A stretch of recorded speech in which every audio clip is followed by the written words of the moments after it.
I believe that all of us here today, and those of us particularly in public life, get into public service or become deeply involved, as many of you have, and meshed in public policy issues such as global health for the very same reason, and that is we want to make a difference in the time we're given on this wonderful planet of ours called Earth. And it is a difference, and it is a difference that's ever needed today as much as any time in world history. Every day, I'm always stunned by these numbers. Every single day, 27,000 children die from preventable diseases in this world of ours. Pneumonia, diarrhea, and complications during childbirth, many of which result from malnutrition. Each year, 4 million newborns every year die in the first 4 weeks of their lives. And every year, 10 million children under the age of 5 die. Every year, 10 million. That's not a tragedy, those are global catastrophes occurring.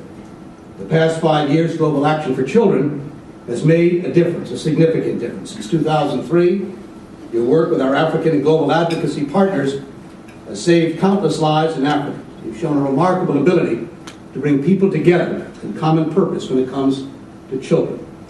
Your recent $500 million grant from the Gates Foundation to encourage African nations to dedicate 15% of their national budgets to health is yet one more example of the extraordinary work you're doing around the world. Certainly the recent PEPFAR bill is but one indicator of not only the progress we can make for children's health when we all work together on these issues, but also the message that we can send as a result of the adoption of that legislation. At a time when our nation's image overseas, as we all know, has been so badly damaged, our sustained commitment to fighting HIV/AIDS globally through this law has reminded, I think, the world that we Americans are the compassionate, caring, and generous people that each of us knows we can be. Indeed, in the last 5 years, the United States has provided life-saving drugs to some 1.5 million people, including 2.7 million orphans and vulnerable children, and prevented an estimated 150,000 infant infections around the globe. And we made some important changes to this initiative to improve the health of orphans and vulnerable children in the coming 5 years. I'm particularly proud of what we were able to accomplish in the area of prevention of mother-to-child transmission of HIV. I appreciate the reference to it by Diana.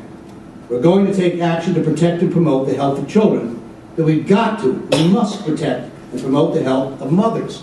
It's just that simple. Because of this legislation, within 5 years, we will reach 80% of pregnant women in those countries most affected by HIV/AIDS in which the United States is operating. To prevent the transmission of HIV from mothers to their children. We know how to do it. This doesn't require some future science. We know how to do it. And still almost 2/3 of HIV-positive pregnant women don't receive the medicines they need to prevent the transmission to their babies. That's why the target we set will prove so crucial in the coming years. I'm also proud of the report that the Prevention of Mother-to-Children Transmission Expert Panel has created, that we created that legislation. Met last week, and I'm told by those who participated that it was a great success, that gathering. And I know I and my colleagues in the Congress and others look forward to the recommendations they'll be making. The other area where I'm proud to have been able to make somewhat of a difference is treating HIV in children. We've made great strides with the Ryan White Care Act here in the United States. But for 2.5 million HIV-infected children around the world, long-term survival is only a dream, as we all know. Children represent close to 16% of HIV infections, but only 1 in 10 of those cases receive any treatment at all. I know that we can do so much better in this area. And with a 5-year target we set to ensure the number of children receiving care and treatment for HIV/AIDS reflects the infection rate, I hope we will as well. Of course, there's much more to do, as Dick Lugar has pointed out. I couldn't agree with him more. First, we have to fully fund these initiatives if they're going to provide the success we all seek. And as someone whose spending has been pointed out by Diana, day and night over the last number of weeks, in response to the global economic crisis, as chairman of the Banking Committee, I can tell you it won't be easy. I wish I could stand before you as you look behind me and see the shadows of the Capitol. Knowing the economic difficulties we face here at home and around the world, this will be a tough sled, to put it mildly, to get the kind of resources we're going to need. I was very encouraged by President-elect Obama's commitment to this issue. I know that there are many members of Congress deeply committed to this as well. And I, too, was impressed by our Secretary of State designate, Hillary Clinton's commitment, not only yesterday in her testimony, but throughout her service as a member of the United States Senate, and during her years as First Lady of this country, her commitment to these issues is not found just in testimony before a congressional committee, but is deeply, deeply felt by her. And how fortunate we will to have a person in that position, having brought that record and that tradition of commitment to these issues. None of the improvements we made in PEPFAR would have been possible, again, without many others as well. I want to mention Gordon Smith, a colleague from the state of Oregon, who made a huge difference on these issues. No longer a member of the United States Senate, but we'd be remiss not to mention the work he's done. Indeed, for all of the divisions which we talk about in this city, you've seen in Washington over the past several years, the issues that bring us together today enjoy substantial bipartisan support. And what great news that is. Just listen to the names: Joe Biden, Dick Lugar, Tom Lantos, Henry Hyde. As I mentioned earlier, some of the people like Gordon Smith. These individuals are synonymous, literally, with our commitment to health, the health and well-being of children around the globe. And I include President George Bush in those names. I've certainly disagreed with him on countless occasions, and there's reasons to be critical. But on this issue, he has been terrific. How about a round of applause for the President of the United States? And of course, former President Clinton as well, and the tremendous work he's been doing. Still, we all know that there will be a temptation in the coming weeks and months to scale back our commitment abroad as we seek to address our challenges here at home.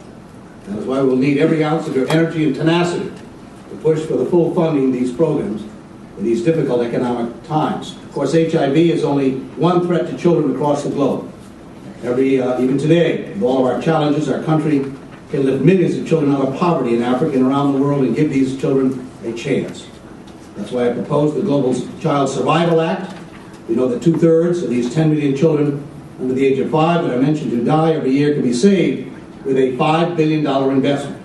This bill would get us about a third of the way there. It's time that we passed it in Congress. As I know all of my friends at Global Action for Children recognize, all these issues come down to the same thing, in effect, and that is to commit. Not only what we expect of others, but what we expect of ourselves. We work together to develop creative solutions to seemingly insurmountable problems. And you've made remarkable, remarkable progress. That's where we witnessed here today. But I challenge all of us to think differently about how we can go even further, even in the face of the economic crisis at home and around the world.